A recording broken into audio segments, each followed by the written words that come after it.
ओम शांति। आज मेरे मीठे बाबा बोले, मीठे बच्चे योग द्वारा तत्वों को पावन बनाने की सेवा करो, क्योंकि जब तक तत्व पावन नहीं बनेंगे तब तक देवताएं इस सृष्टि पर पैर रख नहीं सकते।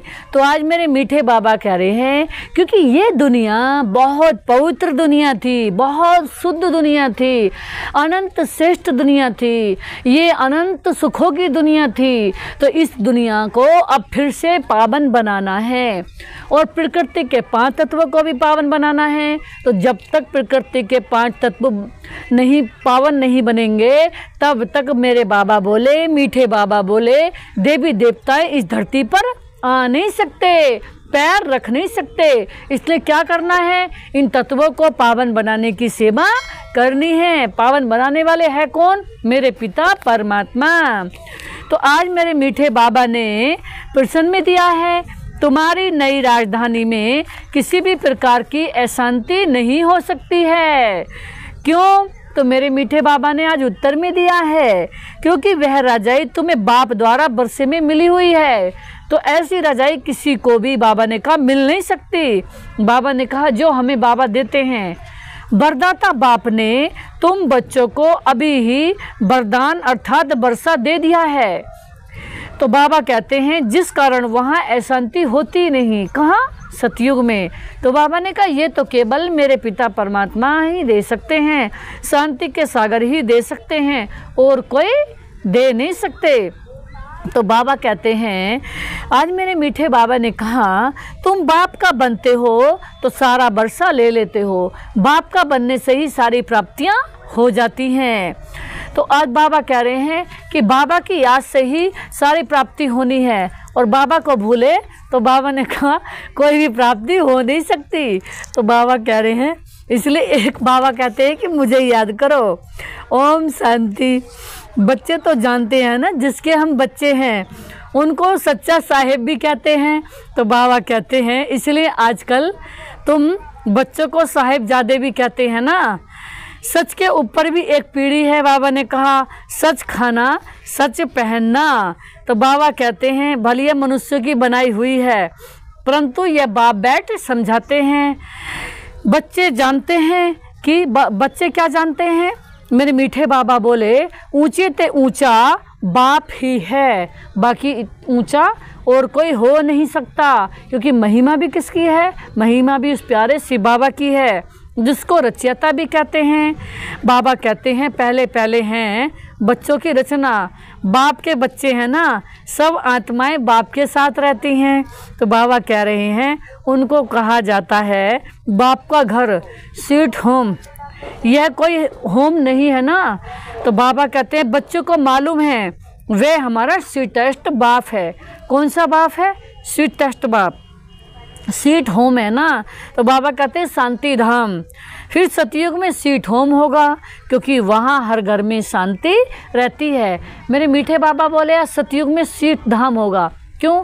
बाबा ने कहा वहाँ घर घर में शांति है, तो वो है ही मीठी दुनिया। क्योंकि वो मीठे मीठे सागर मेरे प्यारे मीठे बाबा ने, प्यारे बाबा ने, मेरे प्यारे पिता परमात्मा ने इतनी सुंदर दुनिया रची है। क्योंकि वो मेरे बाबा भी, वो पिता परमात्मा भी इतने सुंदर हैं, एवर सुंदर हैं, एवर पवित्र हैं। तो इसलिए उन्होंने ये सुंदर दुनिया जो रची है, तो उसमें चलने के लिए हमें ऐसा बाप जैसा सुंदर बनना है। तो बाबा कहते हैं ये घर में लौकिक माँ बाप के पास भी अशांति है। तो मेरे मीठे बाबा बोले आज दुनिया में भी अशांति है, वहाँ तो घर में भी शांति, तो सारी दुनिया में भी शांति रहती है। बाबा ने कहा सतयुग में सारी दुनिया में ही शांति है, वहाँ अंश मात्र भी अशांति का नामो निशान नहीं है। क्योंकि वहाँ दुख ही नहीं है, और जब अंश मात्र भी दुख नहीं है तो अशांति भी नहीं है, क्योंकि वो है ही शांति वाली, सुखों वाली दुनिया। सतयुग को नई छोटी दुनिया कहेंगे। ये पुरानी कितनी बड़ी दुनिया है, आज बाबा ने बताई कि सतयुग है छोटी दुनिया, क्योंकि इसलिए सुखी है वो, और ये बहुत बड़ी दुनिया हो गई। सतयुग में सुख शांति है, कोई हंगामे की बात भी नहीं है, क्योंकि बेहद के बाप से शांति का वर्षा मिला हुआ है। गुरु गोसाई आशीर्वाद देते हैं पुत्रवान भव, आयुष्मान भव, मेरे मीठे बाबा बोले ये कोई नई आशीर्वाद नहीं देते हैं, बाप से तो ऑटोमेटिकली वर्षा मिलता है। अब बाप ने तुम बच्चों को स्मृति दिलाई है क्या कि जिस पारलौकिक की बाप को भक्ति मार्ग में सभी धर्म वाले याद करते हैं। जब दुख की दुनिया होती है तो यह है ही पतित पुरानी दुनिया, नई दुनिया में सुख होता है। आज मेरे मीठे बाबा बोले नई दुनिया में सुख होता है, अशांति का नाम भी नहीं है। अभी तो तुम बच्चों को पवित्र गुणवान बनना है। बनाने वाले कौन है? बनाने वाले तो मेरे प्यारे ते प्यारे मीठे ते मीठे बाबा हैं, एवर गुणवान हैं। तो वही हमें गुणवान बना रहे हैं, तो हमें तो आसानी से बन जाना चाहिए, नहीं तो बहुत सजाएं खानी पड़ेंगी।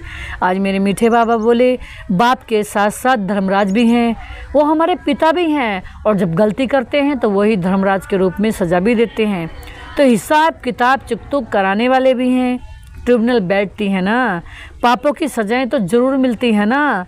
जो अच्छी रीति मेहनत करते हैं वे थोड़ी सजाएं खाएंगे। अब जो बाप के दिल पर चढ़े हुए बच्चे हैं तो अगर हम बाप के दिल पर चढ़े हुए तो हमें थोड़ी सजाएं मिलेंगी। तो बाबा कहते हैं पाप की सज़ा मिलती है, जिसको कर्म भोग कहा जाता है। यह तो रावण का पराया राज्य है, तो इसमें अपार दुख है। तो बाबा कहते हैं राम राज्य में अपार सुख होता है ना। तुम समझते हो, बहुतों को फिर कोई झट समझ जाते हैं। बाबा ने कहा तुम समझाते हो तो बहुत तो समझ भी जाते हैं, और कोई देर से भी समझते हैं। कम समझते हैं तो समझो इसने भक्ति देरी से की है। जिसने शुरू से भक्ति की है, बाबा कह रहे कि वह ज्ञान को जल्दी समझ लेंगे। बाबा कहते हैं, बाबा ने कहा उनको आगे नंबर में जाना है। तो बाबा कह रहे हैं तुम जानते हो हम आत्माएं स्वीट होम में यहाँ से आई हैं। साइलेंस मूवी टाकी है ना, तो मेरे बाबा बोले बच्चे ध्यान में जाते हैं तो सुनाते हैं ना कि वहाँ मूवी चलती है, उनको ज्ञान का कोई ताल्लुक नहीं है। आज मेरे मीठे से मीठे बाबा बोले मुख्य बात है अपने को आत्मा समझ बाप को याद करना। मुख्य बात क्या है? याद करना। याद भी किसको करना? उस प्यारे पिता परमात्मा को, मीठे मीठे बाबा को याद करना, और कोई बात नहीं। इतनी हल्की सी बात है, इतनी सरल बात है। वो मीठे मीठे प्यारे प्यारे भोले से भोले एवर प्योर बाबा को, एवर सुखदाता बाबा को याद करना। आत्मा का लब तो बाबा कहते बाप निराकार है, तो बच्चे भी यानी कि आत्मा शरीर में निराकार है, और कोई बात ही नहीं उठाते हैं। आत्मा का लब तो एक परमपिता परमात्मा के साथ ही है। आत्मा का लब तो परमात्मा के साथ ही होता है, लेकिन जब आत्मा इस शरीर में अटक जाती है तो फिर शरीरधारियों से प्यार हो जाता है, शरीरधारी के लेन देन करती है। लेकिन बाबा ने कहा प्यार नहीं मिलता, दुख मिलता रहता है उससे शरीरधारियों से। लेकिन जब आत्मा उस पिता परमात्मा को निरंतर याद करती है तो उसे अनंत प्रेम की अनुभूति होती रहती है। वो प्रेम में रसमगन रहती है। जैसे कि रसगुल्ला अगर चाशनी में रहता है तो मीठा रहता, ऐसे ही परमात्मा इतनी मीठी सैक्रीन है, इतने मीठे से मीठे हैं कि वो इस संसार की सबसे मीठी ऐसी मिठाई है, इतनी प्यारी तो प्यारी चीज़ है कि उससे मीठी कोई भी चीज़ नहीं है। तो इसलिए उस पिता परमात्मा को याद करेंगे तो एवर मीठे, एवर खुशी, एवर प्रेम, एवर शांति से भरपूर रहेंगे। तो आज मेरे मीठे बाबा बोले शरीर तो पतित है, तो पतित शरीर से लब हो ना सके। तो आज मेरे मीठे बाबा बोले तो इसलिए लब किससे करना है? लब करना है अपनी आत्मा और उस प्यारे पिता परमात्मा से। तो आज बाबा ने कहा कि बच्चे आत्मा भल पावन बन जाती है, परंतु शरीर तो पतित है। पति दुनिया में शरीर पावन बनता ही नहीं है। तो बाबा बोले आत्मा को तो यहाँ पावन बनना है। तो बाबा कहते तन इस पुराने शरीर का विनाश हो जाएगा, आत्मा तो अविनाशी है। आत्मा का काम है बेहद के बाप को याद कर पावन बनाना।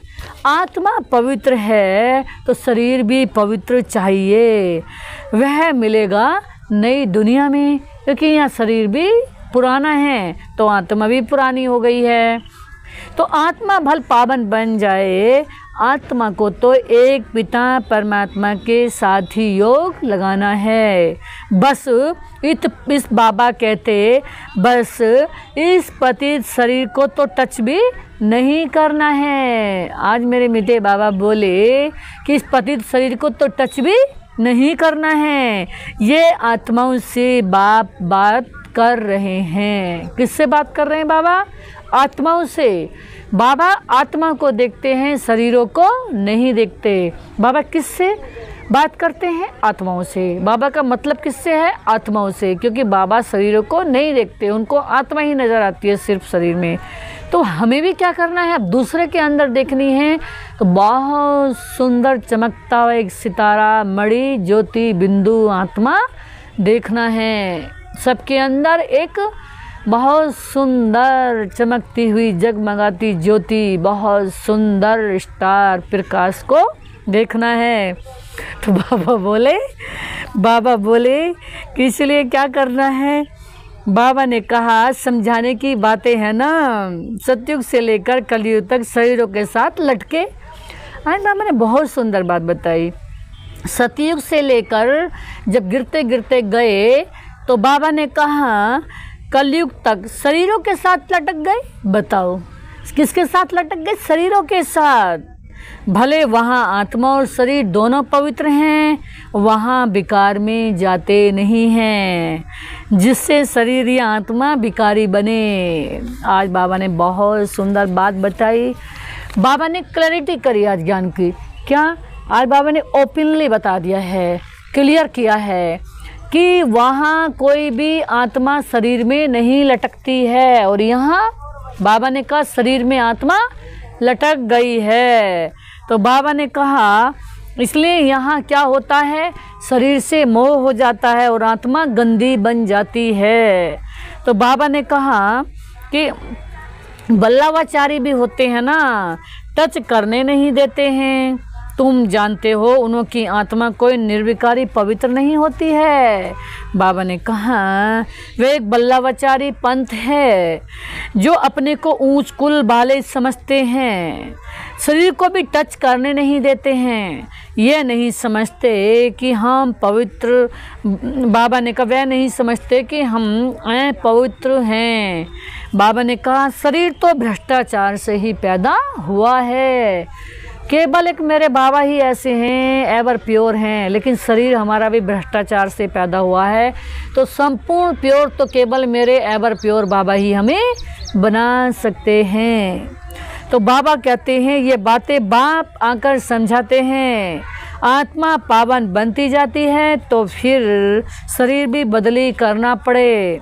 पावन शरीर तो तब बने जब 5 तत्व भी पावन बन जाए। सतयुग में तत्व भी पवित्र होते हैं, तब शरीर भी पवित्र बनते हैं। देवताएं पतित शरीर में, पतित धरनी पर पैर रख ही नहीं सकते। उनकी आत्मा और शरीर दोनों पवित्र हैं, पावन होते हैं, इसलिए वे सतयुग में ही पैर धरते हैं। यह है पतित दुनिया। आत्मा पारलौकिक बाप परमात्मा को याद करती है। एक है शारीरिक बाप, एक है अशरीरी बाप।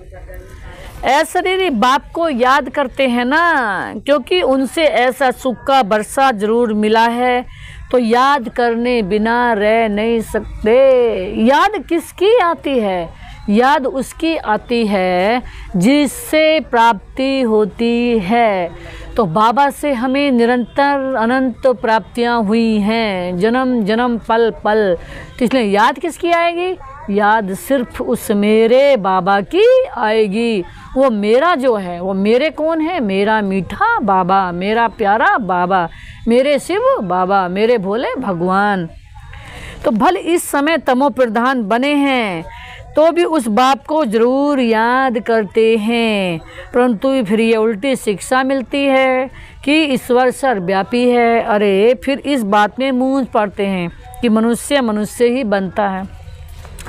मेरे मीठे बाबा बोले ये सब बातें भूलकर बाप समझाते हैं बाप एक ही मन मना भव का मंत्र देते हैं, उनका भी अर्थ चाहिए। अपने को आत्मा समझ बाप को याद करो, बस यही धुन लगी रहे जिससे तुम पावन बन सकोगे।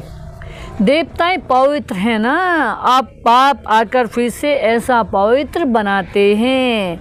सामने एम ऑब्जेक्ट रख देते हैं। जो मूर्ति बनाने वाले होते हैं मनुष्य की सूरत देख झट उनका बुत बनाते हैं। जैसे वह जीता जागता सामने बैठा है तो बाबा कहते हैं वह तो हो जाते हैं मूर्ति। ये बाप तुमको बताते हैं तुमको ऐसा चैतन्य लक्ष्मी नारायण जैसा बनना है। तो बाबा हमें कैसा बनाने आए हैं कि ऐसा लक्ष्मी नारायण जैसा बनाने आए हैं। कैसे बनेंगे? बाप की याद से, मैं उस प्यारे मीठे मीठे प्यारे पिता परमात्मा की, अपने प्यारे से बाबा की याद से। मनुष्य से देवता तुम इस पढ़ाई और प्योरिटी से बनेंगे। मनुष्य से देवता पढ़ाई से और प्योरिटी से बनेंगे। ये स्कूल है ही मनुष्य से देवता बनने का। वह जो बुत आदि बनाते हैं उसको आर्ट कहा जाता है। हूबहू वही शकल आदि बनाते हैं, इसमें हूबहू की तो बात ही नहीं। यह तो जड़ चित्र है ना, वहाँ तो तुम नेचुरल चैतन्य होंगे। 5 तत्वों को चैतन्य शरीर होगा। यह तो जड़ चित्र मनुष्यों का बनाया हुआ है। हूबहू तो हो न सके क्योंकि देवताओं का फोटो तो निकल न सके। तो बाबा कहते ध्यान में भल साक्षात्कार करते हैं, बाबा ने बताया, परंतु फोटो निकल न सके। कहेंगे हमने ऐसा दीदार किया है।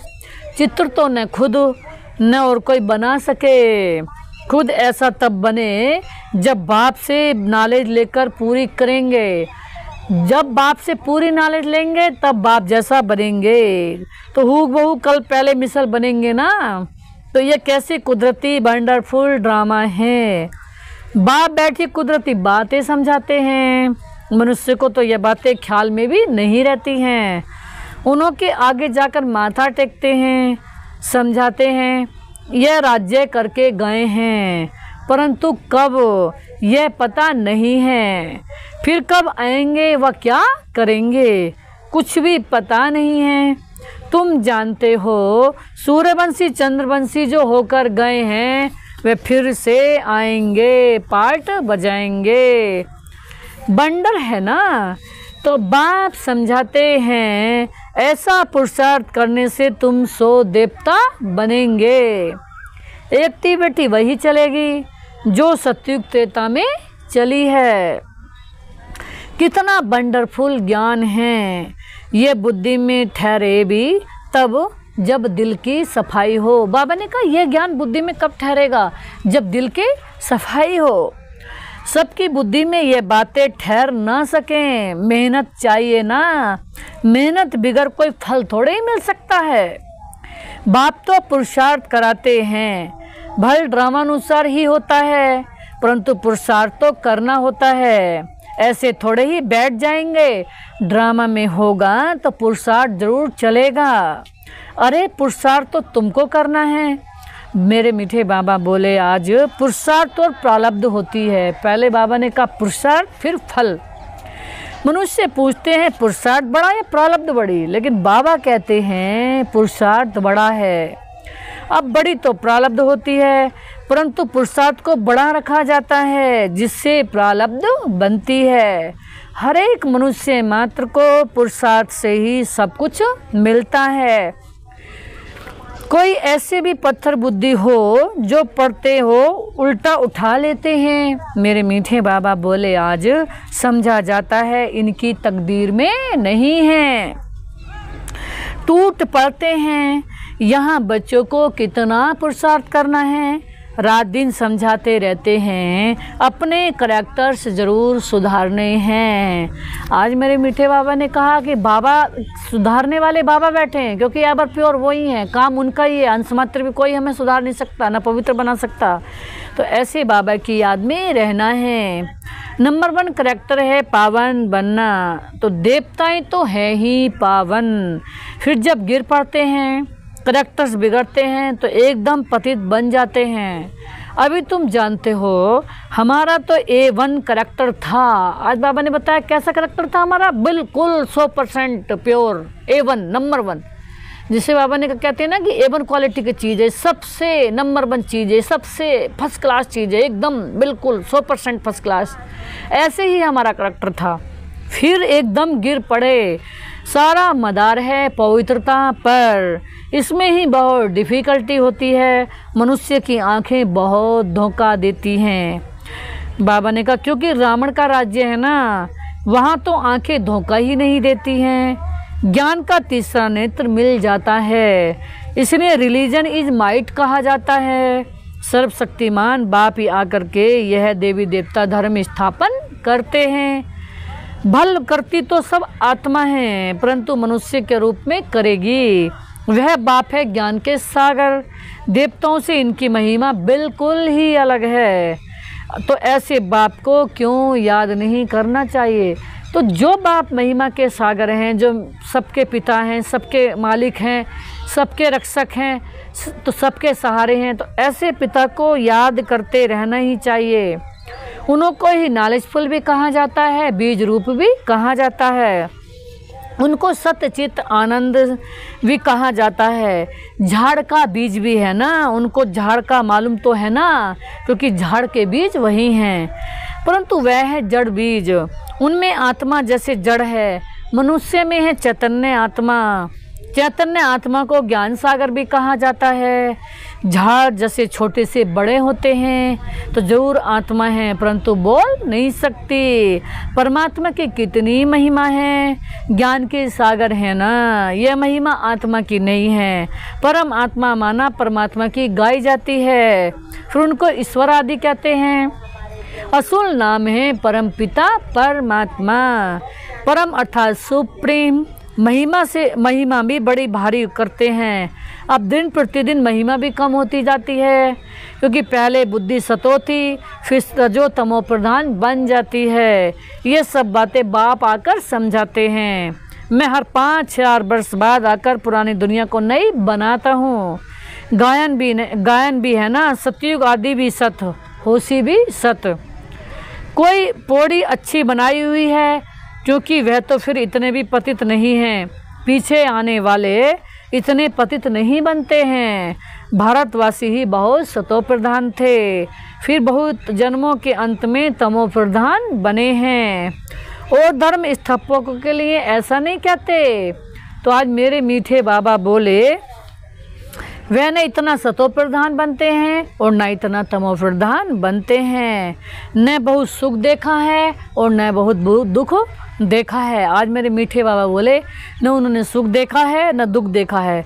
सबसे जास्ती तमो प्रधान बुद्धि किसकी बनी है? जो पहले पहले देवता थे, वही सभी धर्मों से जास्ती गिरे हैं। तो सबसे नंबर 1 चढ़े भी हम ही और गिरे भी हम ही। भल भारत की महिमा करते हैं, क्योंकि वह पुराना है। विचार किया जाए तो इस समय बहुत गिरा हुआ है। बाबा ने कहा इस समय बहुत गिरे हुए, फिर से चढ़ना है। उत्थान और पतन की कहानी है। तो आज मेरे मीठे बाबा बोले ये अब फिर से ऊपर जाना है, टॉप पर सतयुग में जाना है, अर्थात देवी देवता बनना है। ये बुद्धि से काम लेना है। हमने सुख भी बहुत देखे हैं। जब सतो प्रधान थे तो बाबा ने कहा फिर दुख भी बहुत देखे हैं, क्योंकि तमो प्रधान हो गए थे। मुख्य हैं 4 धर्म, डिटिज्म, इस्लामिज्म, बुद्धिज्म और क्रिश्चियनिज्म। तो बाकी इनसे वृद्धि होती है। इन भारतवासियों को तो पता ही नहीं पड़ता है कि हम किस धर्म के हैं।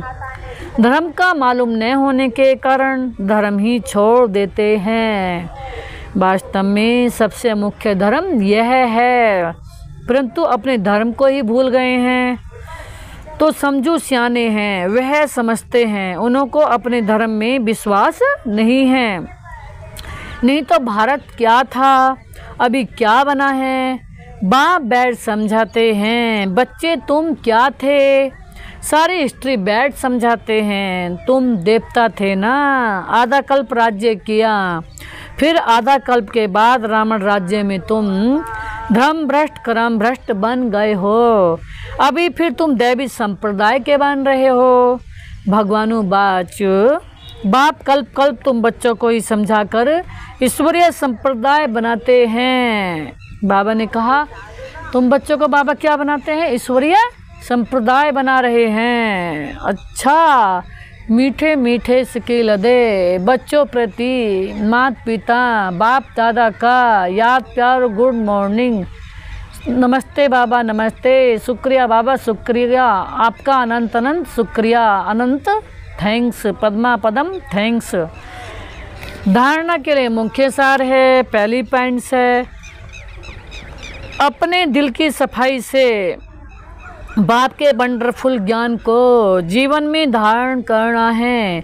बाबा ने कहा आज अपने दिल की सफाई से बाप के वंडरफुल ज्ञान को जीवन में धारण करना है। बाबा ने कहा वंडरफुल, बाबा ने कहा ये क्या है? बाबा ने कहा दिल की सफाई। बाबा को भी कौन से बच्चे पसंद हैं?